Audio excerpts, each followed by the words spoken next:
പാകിസ്ഥാനിൽ നിന്നൊരു ഫയറിങ് വന്നു കഴിഞ്ഞാൽ തിരിച്ച് ഫയർ ചെയ്യാനുള്ള ഓർഡർ ഇല്ലായിരുന്നു. നമ്മൾ നോക്കിക്കൊണ്ട് നീങ്ങണം. കാഴ്ചക്കാരായിട്ട് നിൽക്കുന്നവർ, ഞാൻ മരിക്കുന്നതിന് മുമ്പേ അവിടുത്തെ ഒരാളെങ്കിലും കൊന്നിട്ടാണ് മരിക്കാൻ.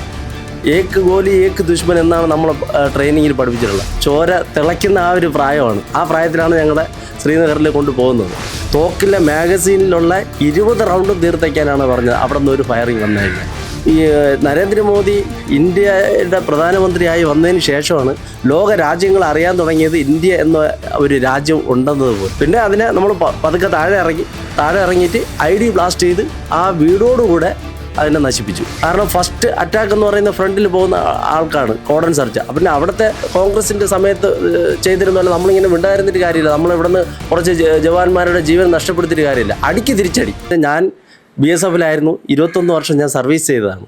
അപ്പോൾ അവിടെ കേന്ദ്ര ഗവൺമെൻറ് കോൺഗ്രസ് കേന്ദ്രത്തിൽ ഭരിക്കുമ്പോൾ നമുക്ക് പാകിസ്ഥാനിൽ നിന്നൊരു ഫയറിങ് വന്നു കഴിഞ്ഞാൽ തിരിച്ച് ഫയർ ചെയ്യാനുള്ള ഓർഡർ ഇല്ലായിരുന്നു. നമ്മൾ നോക്കിക്കൊണ്ട് നീങ്ങണം. കാഴ്ചക്കാരായിട്ട് നിൽക്കുന്ന ഒരു സ്ഥിതിയായിരുന്നു ആ സമയത്തൊക്കെ. പക്ഷേ 2014 നരേന്ദ്രമോദി പ്രധാനമന്ത്രിയായി വന്നതിന് ശേഷം അവിടെ രാജ്നാഥ് സിംഗ് ആഭ്യന്തരമന്ത്രിയായി വരുന്നതിന് ശേഷം ബോർഡറിൽ വന്ന് പറഞ്ഞ ഒരു കാര്യം എന്ന് പറഞ്ഞു കഴിഞ്ഞാൽ, നിങ്ങളുടെ തോക്കിലെ മാഗസീനിലുള്ള 20 റൗണ്ടും തീർത്തയ്ക്കാനാണ് പറഞ്ഞത് അവിടെ നിന്ന് ഒരു ഫയറിങ് വന്നു കഴിഞ്ഞാൽ. അപ്പോൾ പട്ടാളത്തുകാരൻ എന്നുള്ളൊരു നിലയ്ക്ക് ഞങ്ങൾക്ക് വേണ്ടത് അതാണ്. കാരണം ഞങ്ങൾ സേവനത്തിന് നിൽക്കുന്ന ഞങ്ങൾക്ക് അവിടെ നിന്നൊരു ഫയറിങ് വരുമ്പോൾ ഇവിടെ നിന്നൊരു ജവാബ് കാർവായി, അതായത് തിരിച്ചൊരു അറ്റാക്ക് കൊടുക്കുക എന്ന് പറഞ്ഞു കഴിഞ്ഞാൽ അത് ഏറ്റവും നമ്മുടെ ഒരു ധൈര്യം തരുന്ന ഒരു വാക്കാണത്. നമുക്ക് മാഗസീനിൽ 20 റൗണ്ട് ക്ലിയർ ആക്കാനാണ് അദ്ദേഹം പറഞ്ഞത്. അപ്പോൾ അതിനുശേഷം അവിടെ സീസ് ഫയർ നിന്നു. അടിച്ചാൽ തിരിച്ചടിക്കുക എന്നുള്ളത് ഓപ്പറേഷൻ സിന്ദൂർ അത് തന്നെയായിരുന്നു. അതെ. അപ്പോൾ അതിനുശേഷം അവിടെ സീസ് ഫയറായി. അപ്പോൾ ആ സീസ് ഫയർ അവർ ലംഘിച്ചുകൊണ്ടിരുന്നതാണ്. പക്ഷേ ആ ഒരു സംഭവത്തിന് ശേഷം അവിടെ സീസ് ഫയറായി. അപ്പോൾ പിന്നെ എന്ന് പറഞ്ഞു കഴിഞ്ഞാൽ ഈ നരേന്ദ്രമോദി ഇന്ത്യയുടെ പ്രധാനമന്ത്രിയായി വന്നതിന് ശേഷമാണ് ലോക രാജ്യങ്ങൾ അറിയാൻ തുടങ്ങിയത് ഇന്ത്യ എന്ന ഒരു രാജ്യം ഉണ്ടെന്നത് പോലും. ഇപ്പോൾ നമ്മളിപ്പോൾ ഗൂഗിളിൽ തന്നെ സെർച്ച് ചെയ്യുമ്പോൾ അറിയാൻ പറ്റും. വേൾഡ് നമ്പർ 1 പ്രൈം മിനിസ്റ്റർ എന്ന് പറഞ്ഞ് നമ്മൾ ഗൂഗിളിൽ സെർച്ച് ചെയ്യുമ്പോഴത്തേക്ക് അവിടെ നരേന്ദ്രമോദിയുടെ ഫോട്ടോയാണ് വരുന്നത്. നമ്മുടെ ഇപ്പോൾ 2014 മോദി സർക്കാർ അധികാരത്തിൽ വന്നതിന് ശേഷം ജവാന് ഒരു ആത്മവിശ്വാസം കൂടിയെന്ന കാര്യം സൂചിപ്പിക്കുകയുണ്ടായി. മുൻപ് രാജ്യസേവനത്തിലുണ്ടായിരുന്ന സമയത്ത് ഇങ്ങനെ പകച്ചു നിൽക്കേണ്ട ഒരു സാഹചര്യം, പാകിസ്ഥാനിൽ ഇവിടെ ഒരു അറ്റാക്ക് വരുമ്പോൾ പകച്ചു നിൽക്കേണ്ട ഒരു സാഹചര്യം എന്തെങ്കിലും ഓർമ്മയിലുണ്ടോ? അതെ, അതായത് ഞാൻ 2003 ശ്രീനഗറിലാണ് എൻ്റെ ഫസ്റ്റ് പോസ്റ്റിംഗ്, ട്രെയിനിങ് കഴിഞ്ഞിട്ട്. അപ്പോൾ പറയില്ല, നമ്മുടെ ആ ഒരു ചോര തിളയ്ക്കുന്ന ആ ഒരു പ്രായമാണ്. ആ പ്രായത്തിലാണ് ഞങ്ങളുടെ ശ്രീനഗറിൽ കൊണ്ടുപോകുന്നത്. അപ്പോൾ ശ്രീനഗറിൽ മുമ്പ് കല്ലെറിയുന്നൊരു സംഭവം ഉണ്ടായിട്ടുണ്ട്. അത് എല്ലാവർക്കും അറിയാമെന്നുള്ളതാണ്, കല്ലെറിയുന്നത് പട്ടാളത്തുകാരെ. പക്ഷേ ഈ 2014 ശേഷം അവിടെ ഒമർ അബ്ദുള്ളയും ഒക്കെ ആയിരുന്നു അന്ന് ഭരണം. അപ്പോൾ അവർക്കൊന്നും ചെയ്യാൻ പറ്റത്തില്ല. അവർ സപ്പോർട്ടാണ് മിലിറ്റൻറ്റിന്. പക്ഷേ അവിടെ ഈ 2014 ശേഷം ഈ കല്ലെറിയുന്ന ഒരു പ്രവണത അവിടെ നിന്നെന്ന് പറഞ്ഞു കഴിഞ്ഞാൽ, രാജ്ബാഗ് എന്ന് പറയുന്ന സ്ഥലത്ത്, ശ്രീനഗറിൻ്റെ മെയിൻ സ്ഥലത്ത്, അവിടെ ഒരു ID ബ്ലാസ്റ്റ് ഉണ്ടായി. ഈ ID ബ്ലാസ്റ്റ് ചെയ്യുന്ന സമയത്ത് അത് കഴിഞ്ഞിട്ട് ഞങ്ങൾ അവിടെ കോർഡൺ സെർച്ചിങ്ങിന് പോയി. കോർഡൺ സെർച്ച് എന്ന് പറഞ്ഞാൽ ഒരു ഗ്രാമത്തെ മുഴുവൻ കോർഡൺ ചെയ്തുകൊണ്ട് അതിനകത്ത് കുറച്ച് പേര് ഇറങ്ങി സെർച്ച് ചെയ്യുന്നത്. അപ്പോൾ ആ സമയത്ത് ഈ ബ്ലാസ്റ്റ് കഴിഞ്ഞു നമ്മളവിടെ സെർച്ചിങ്ങിന് പോയപ്പോൾ അവിടുത്തെ ജനങ്ങൾ നമ്മളോട് പറയാറുണ്ട്, ഞങ്ങൾക്ക് ഇവിടെ ജീവിക്കാൻ നിവർത്തിയില്ല, നിങ്ങളെ പോലുള്ള ആൾക്കാർ വരുമ്പോഴാണ് ഞങ്ങൾക്ക് ഇവിടെ സന്തോഷവും സമാധാനമായിട്ട് ജീവിക്കാൻ പറ്റുന്നതെന്ന്. അപ്പോൾ അവിടെ നമ്മൾ ആ സമയത്ത് നമുക്കവിടെ റൈഫിൾ, അതായത് ഫയർ ചെയ്ത് റെസ്പോണ്ട് ചെയ്യാൻ പറ്റില്ലായിരുന്നു ആ സമയത്ത്. ഓർഡർ ഇല്ലാത്തത് 2004, 2010 അവിടെ അതായത് നമ്മൾ തോക്കുണ്ട്, മാഗസീനുണ്ട്, നമ്മുടെ BP ജാക്കറ്റുണ്ട്, എല്ലാം ഉണ്ടെങ്കിൽ തന്നെ ഈ ഫയർ ചെയ്യാനുള്ള ഓർഡർ ഇല്ല. പക്ഷേ ആ ഫയർ ചെയ്യാനുള്ള ഓർഡർ ഇല്ലാത്ത കാരണം അവിടെ നിന്ന് ഇപ്പം മിലിറ്റൻ്റ് തന്നെ നമ്മൾ അടിച്ചിരുന്നാലും നമുക്കവിടെ ഓപ്പറേഷൻ ചെയ്ത് കഴിഞ്ഞാൽ അവരെ ജീവനോടെ പിടിക്കാനേ പറ്റൂ. ഇപ്പോൾ ജീവനോടെ പിടിക്കുമ്പോഴത്തേക്ക് ചിലപ്പോൾ നമ്മളിലുള്ള 2-3 പേര് മരണപ്പെടും. കാരണം ഫസ്റ്റ് അറ്റാക്ക് എന്ന് പറയുന്ന ഫ്രണ്ടിൽ പോകുന്ന ആൾക്കാണ് കോർഡൺ സെർച്ച്. പിന്നെ അവിടുത്തെ ഒരു ജിയോഗ്രഫിക്കൽ സിസ്റ്റം എന്ന് പറഞ്ഞു കഴിഞ്ഞാൽ അവിടെ നമ്മുടെ ഇവിടുത്തെ പോലെ ഏരിയൊന്നുമല്ല. അവിടെ മലയാണ്, കാടാണ്, കുന്നാണ്.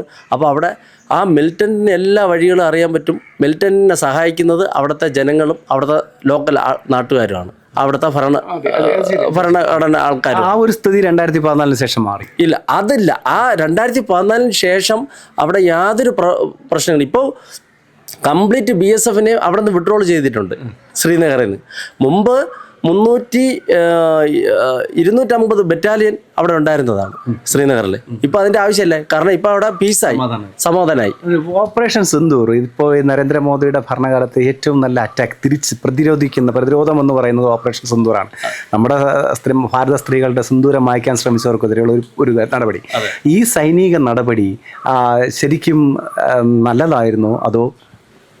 100% നല്ലതായിരുന്നു. കാരണം എന്ന് പറഞ്ഞാൽ ഇപ്പോൾ അവിടെ നിന്ന് ഫയർ ചെയ്യാണ്.